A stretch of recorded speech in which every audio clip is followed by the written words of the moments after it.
Hello everyone, welcome to PanGeo Hub. This is Asis and I'm an educator here.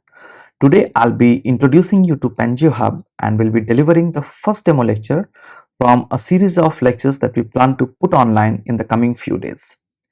Well, PanGeo Hub started last year as an initiative to train geology students at the bachelor's and master's level for various competitive exams, and we got overwhelming response from the students, with many of them qualifying for these exams with very good ranks. Detailed testimonials on their success can be found on our website and various social media platforms where we have been actively sharing their success stories.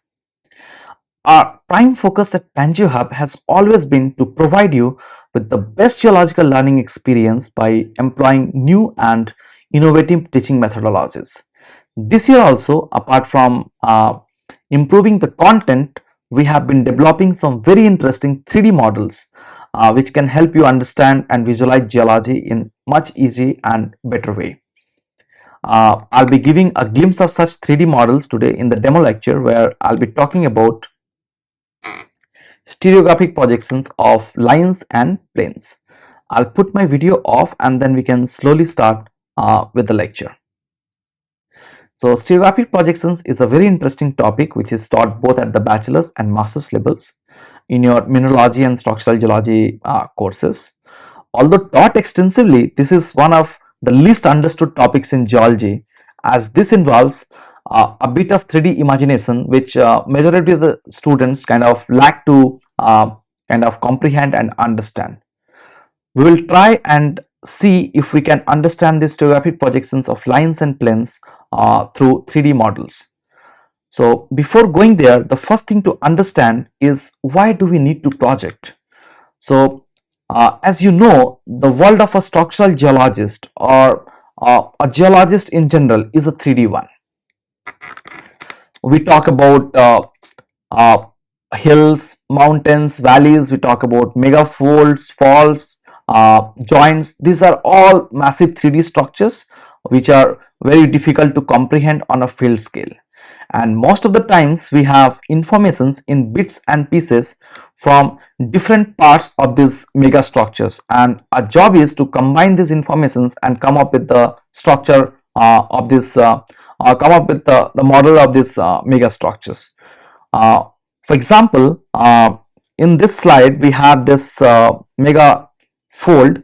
You can see the scale of the fold from this guy sitting here. This is a huge fold in the field, and naturally will not be able to see the fold at once, so we'll be collecting informations from different parts of the fold, and then the job is to combine these informations and come up with the model of the fold, or how the fold will look like, about its structure, or you can talk about the morphology of the fold. Now the kind of informations that we generally collect in geology or structural geology in particular are either as planes or as lines, or you can call them as planar features or linear features. If you take the example of this fold, we will be collecting, so when we are working on this fold, we will be collecting information about the bedding planes, which is this the pink line, the white and the green beds here, or you will be collecting information about the axial planes of the fold. So basically the axial planes are very important informations about the fold. And then you have the cleavage planes, which are basically these ones. So you all must have read about cleavage bedding relations, which can help you understand about the fold closure and stuff. And then you can have information about the trend and plunge of the fold axis, which is another very important information to define the attitude of the fold. And then you can have further informations on the crenellation, or you can say the intersection lineations, which can provide you which is again recorded as a linear feature.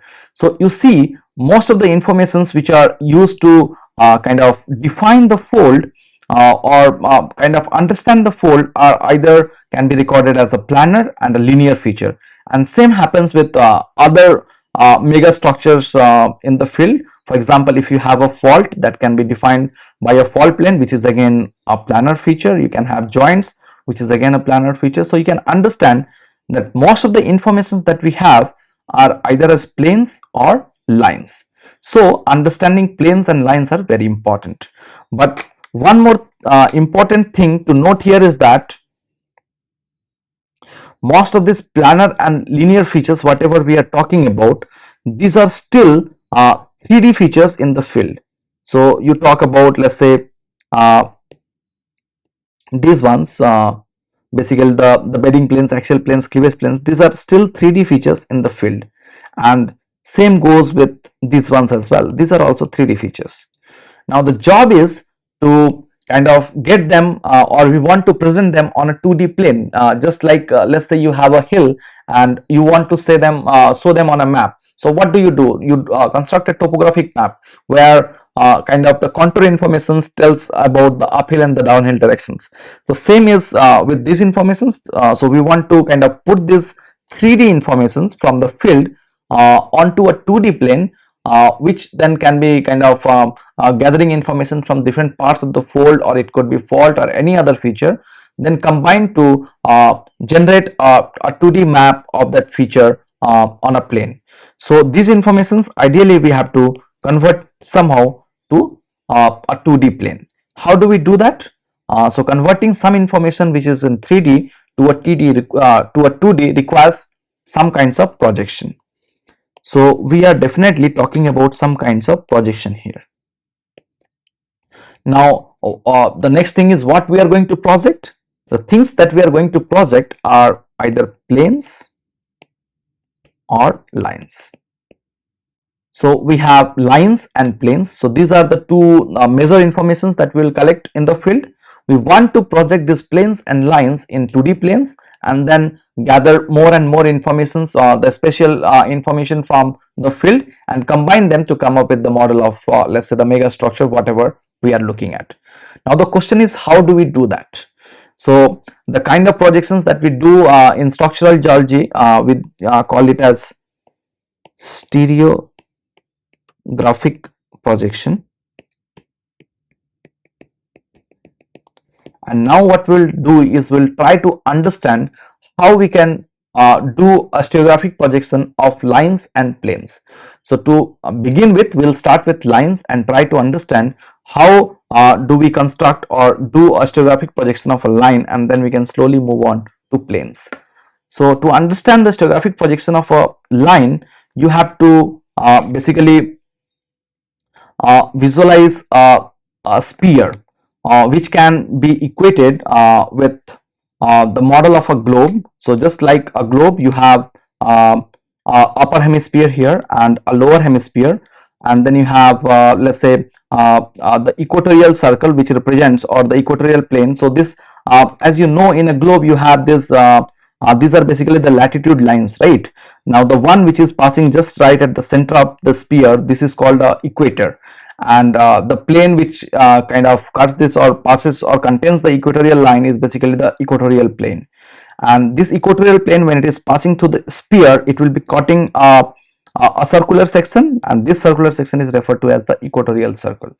So you can understand, just like we have in a globe, we can imagine a sphere which will have upper hemisphere, the lower hemisphere, and then you have an equatorial plane which is passing through, which is a horizontal plane passing through the center of the sphere. Now if you think of any projections for that matter, so you talk about a more general and a common projection that we see in real life. So we can think of, let's say, projection of a human or a man, let's say, on so like by sun, how the shadow is casted. So you have, let's say, a source like this. So let me use a darker color maybe. So you have a source like this, which is basically the sun, and then you have an object. The object is basically a human sitting like this, let's say. Now when the sunlight falls on the object, when it is kind of passing through, this object acts as an obstacle, and as a result what happens, the shadow of the object is casted on some kind of screen. That screen could be, let's say, a ground level or a wall or something. So you need some kind of a screen. So now what we'll do, we'll put a screen here. So you have a screen like this on which the shadow of the object is casted, and it looks something like this. Now if you try to understand, so the essential things that you need to cast the projection, so now this is basically which is kind of required is, first thing is the source.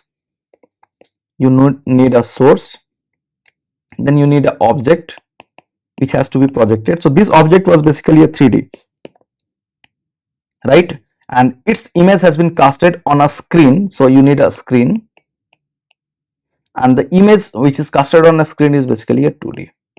So you understand, for a projection you need a source, you need an object, you need a screen. Now if you think of our projection where we are kind of trying to do a stereographic projection, we will need all these three informations. So the objects that we are talking about for our case are basically what? So the objects we have are basically planes and lines. These are the objects. Now what is there? Now what is the screen that we are talking about? So what is the screen? So screen in this case is basically this equatorial plane. So this equatorial plane acts as a screen for our case. Okay, so all the kinds of projections whatever we will be doing, so this all will be projected on the equatorial plane, which is the horizontal plane passing through the center. So the equatorial plane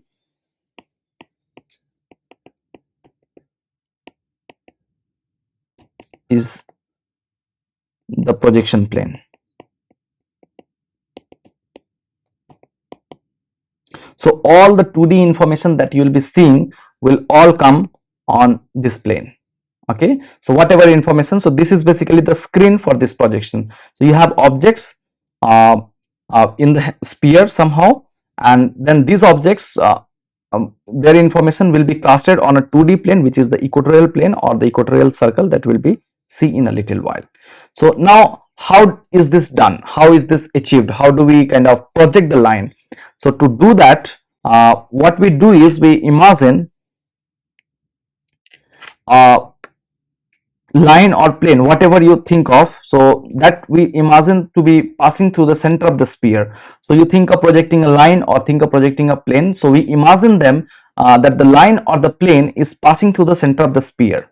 Now when it passes through the center of the sphere, if you see this case here, the line is passing through the center of the sphere. It cuts the sphere at two places, at A and B. One, A is at the upper hemisphere and B is at the lower hemisphere. Okay, now what we do is that from the lower hemisphere, this point B, we will join the lower hemisphere where it is intersecting with the zenith, which is this point here. Now while passing or going from here to the zenith, this will cut the projection plane or the equatorial plane, or you can call it as primitive circle, different names, at some point. That point will be its projection on the equatorial plane. So you had this line passing through the center, touching the zenith, where it cuts the equatorial plane is basically the projection of the point or the lineation of the line on the plane. And you can see the line has been reduced to a point, so you have lost a dimension. That's what projection means. So you should lose a dimension. So if you have a plane, it will be projected as a line, it will be shown as a line. You have a line, it is being shown as a point. So you understand. So now what we will do, we will try to see, so to further understand this information, so let's start with, let's say here. So what has exactly happened? You have a line which is passing through the center of the sphere. It cuts the lower hemisphere. From the lower hemisphere, you have joined the zenith. Now you might ask a question that why we are joining the point from the lower hemisphere to the zenith and not from the point where it is piercing the upper hemisphere to the bottom. That is also a possibility, right? I could have joined from here to the bottom, and that would also kind of make sense. I'll still get a point here, right? And that is still a projection. Why do we not do that? In fact, there are two ways this thing is achieved. So this projection where we join from the upper hemisphere to the bottom is called upper hemispherical projections. If you see the work of crystallographers, so crystallography,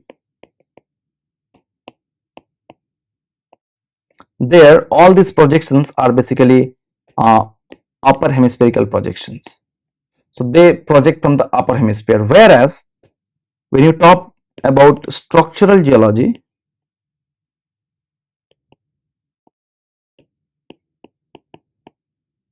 we have a lower hemispherical projection. So in structural geology, we are always projecting from the lower hemisphere. Now you might ask, why is that? The thing is, if you remember measuring dip or plunge of a line, so we always measure down from the horizontal plane, right? So you have a horizontal plane, and from there down you are measuring the dip and these things.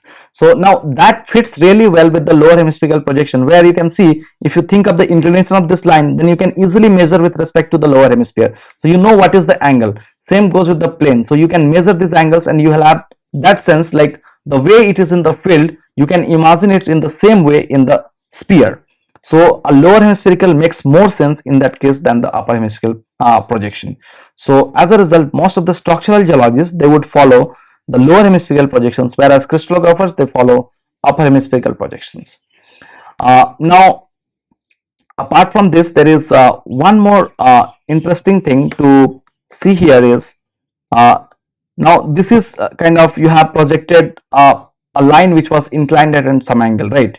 Now how about let's say if I have a line which is just horizontal, how would such a line look like on stratigraphic projections? What do you think?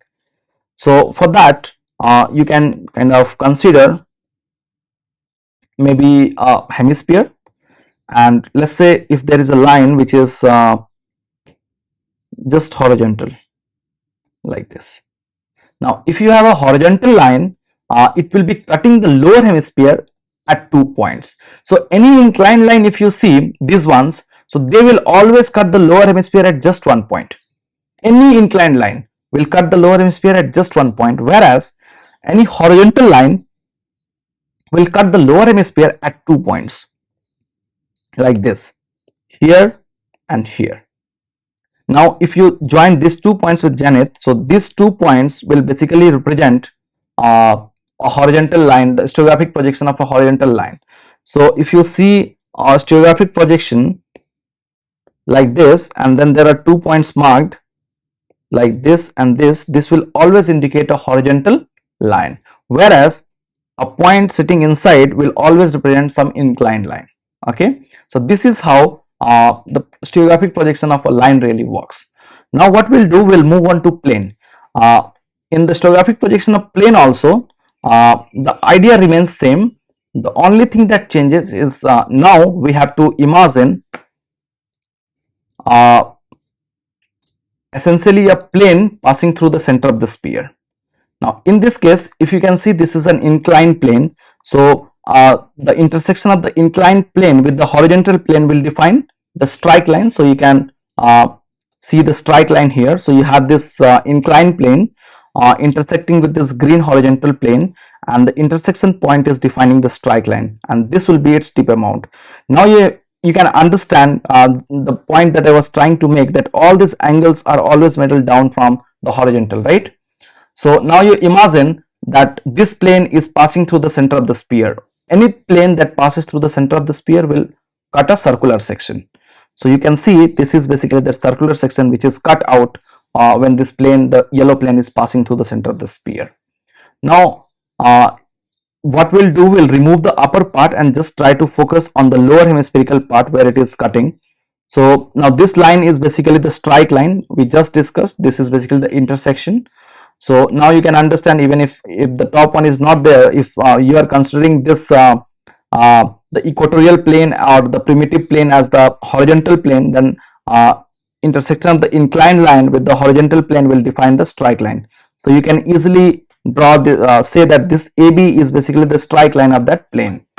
Now that plane will cut a semicircular section in the lower hemisphere. So this the intersection of the plane with the sphere is defining this the semicircular section here, right? Now the job is to join all these points from here to the zenith.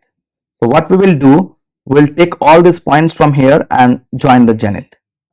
So you are taking points from here, joining the zenith, from different places you join the zenith, and you can see from here joining the zenith will be this same point, but if this line is going to join the zenith, this will cut the primitive plane or the, you can say, the equatorial plane at this point. This line when passing and going to the zenith, this will cut the equatorial plane at this point. So you see this locus of points which are defined by the lines which are being joined with the zenith, or you can say the cyclographic projections are basically defining the locus of the points, are defining this curve. So this curved line, the green one, is basically the projection of this yellow plane on the primitive plane or the horizontal plane. So this curved line is basically the projection of this plane on this equatorial circle, or you can say the projection. So as you can clearly see, it was a 2D thing, now it has become a 1D. So you have lost a dimension, but you have not lost information on the strike and dip of the plane, which is the most important informations you must be having while talking about the attitude of planes. So this red line is the strike, and this curvature where it is curving, that will define the dip of the plane. This is something which we will be talking very soon. Talking about the strike and dip of the plane, what we can do is basically try and see how this really works out. So now let's take an example of so I'll draw another circle, maybe a lower hemisphere. So let me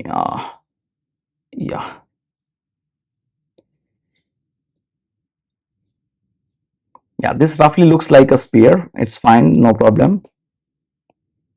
So I'm just marking this as north, south, east, west. So this is just for reference. Now imagine there is a plane which is vertically dipping. How would that plane look like in a stereographic projection? So this was the example for an inclined plane, and you saw that this was coming like a curved line. Now what do you think would be the projection of a vertical plane? How would it look like? So if I put a vertical plane here, so this will be a strike, and let's say the plane is something like this. Okay, now the next job will be to what? The next job is, so this is a plane which is passing through the center of the sphere. So this is cutting a circular section which is kind of like this. So this is the section. So you extend it on this direction, it will form the full circle. Okay, we are seeing just the lower hemisphere part. Now from the lower hemisphere part, we will have to join all the points to the zenith. So from here we'll be taking these points and joining with the zenith. So this goes and joins the zenith here. This goes and joins the zenith. From here this goes and joins the zenith. These all points will go and join the zenith. Now where they are joining the zenith, or let's maybe take a different color, that would be better. So from here joining the zenith like this. So all these points joining the zenith. How will this look like? All these points, when we are trying to draw them joining the zenith, they will all fall along this line which coincides with the strike line. So the projection of this vertical plane will be a straight line coinciding with the strike line. So if you are seeing on a stereo net, this will look something like this.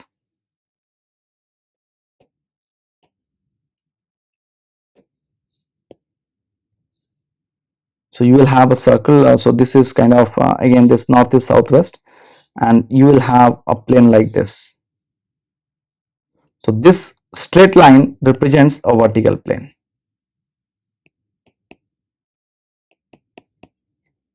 Okay, so this plane indicates this is a north-south striking vertical plane.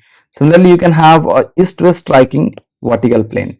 So any vertical plane will always be represented by straight lines. For example, you can even think of a line like this. So this is northeast southwest striking vertical plane. So the dip of these planes are you can say 90 degrees. This is very steeply dipping, or you can say vertical, almost these are basically vertical planes. So you have when there is a plane which is dipping at some angle, so this forms a curve. You have a plane which is vertical, it is showing as a straight line. Now imagine how about a plane which is horizontal? How would that look like on a stereo net? So for that we again do this lower hemispherical projection. So we draw a circle first, and then we make this hemisphere like this. I have east, west, north, south. Okay, so north, south, east, west. Now, any horizontal plane, how it will cut the so if you imagine a horizontal plane passing through the center of the sphere, so this will coincide directly with what? It will directly coincide with the primitive circle. So it will coincide with this circle here exactly. Okay, so the intersection point will be defined of the intersection point of a horizontal plane with the sphere will be defined by this circle. This circle is called the primitive circle basically. Now if you go on joining these points to the zenith, what will happen? This will all be just going on and joining the zenith. So the stereographic projection for a horizontal plane would look something like this.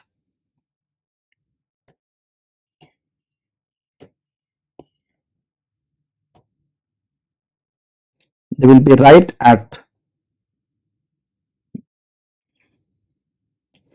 marking the circumference of the primitive circle. So the circumference of the primitive circle marks horizontal plane. These vertical lines are marking your vertical planes, and these lines which were kind of at some angles like this, you had like this, then you had like this, you have like this, like this, like this. So these are all your inclined planes which are inclined at different angles, so the planes are dipping. So this is for example, this one is a north south striking plane which is dipping at some angle which can be measured from here. So this is a horizontal plane. So from horizontal, the dip is continuously increasing till you reach here where it becomes vertical. These are all representing successive increase in dip with the same strike line. Similarly, so this all this kind of the curves are basically referred to as great circles, and these are called great circles because they are basically the projections of the great circles, which are the circular sections which are being cut when we imagine a plane to pass through the center of the circle. The projection of them is kind of are represented by this curve, so they are also referred to as great circles, although in nature they are just let's say half arcs. Apart from this, in the stereo net we have another set of planes which are basically these ones, right, like this. So these planes are these are basically small circles, and this small circle represents sections from which are not circular from the sphere. So now if you cut a section along let's say this one like this, if you take a section like this from the sphere, so what will happen? Such sections will cut along this kind of planes, okay, and this will not be full circle. So these are all like you do not have a complete big circle, the biggest circle. So these are all smaller circles. So these are all represented by these lines. So all these lines which you see starting from here till the center, they represent small circles which are sections which are not passing through the center of the sphere. So any plane which doesn't pass through the center of the sphere will cut a section which will be represented by these small circles, whereas all the planes which pass through the center of the circle will be represented by these great circles. So this is all the informations that you might need to understand the basic projections of lines and planes. I believe this solves our purpose for now. Apart from this, I wanted to show you something that we have developed, which we are planning to put on our website, which can be accessed by the students exclusively, where we are planning to embed these models on screen, which they can kind of interactively rotate and see for themselves and understand and grasp the concepts by their own means. Okay, so I'll just show you this models once. So for example, here we have this model of these lines, the projection, stereographic projection of a line. So here you can kind of easily rotate this model and try and understand how this projection really works. So you have these lines again passing through the center of the sphere, so you can clearly see these ones, right? And then when you rotate, you can understand how these lines are cutting the lower hemisphere, and from there how do you join to the zenith, and how does the projection looks like. So all this, when you have a 3D interactive model, it becomes really easy to understand. Same goes with let's say a model of a plane. So you can see here the plane, which is also annotated. So this is something we just saw. So here you can see how this model has been shown with the lower hemispherical cyclographic projection of this plane, which is inclined at some angle, and its projection is basically this green line we just discussed about this ones. So you can see these models by yourself and try and rotate them once we embed them on the website, and this can be a really interactive exercise to learn geology. So this is all about the kind of things I wanted to discuss about projections. Apart from this, if there are any other queries, you can visit us at www.pangiohub.com, or you can write to us at pangiohub@gmail.com. For any other queries and admission related issues, you can contact us at +91 88281 68965 and 8249494656. We are always available, so feel free to call us and get informations about the admission processes, and whatever things you need about your career and stuff, you can always call us and discuss.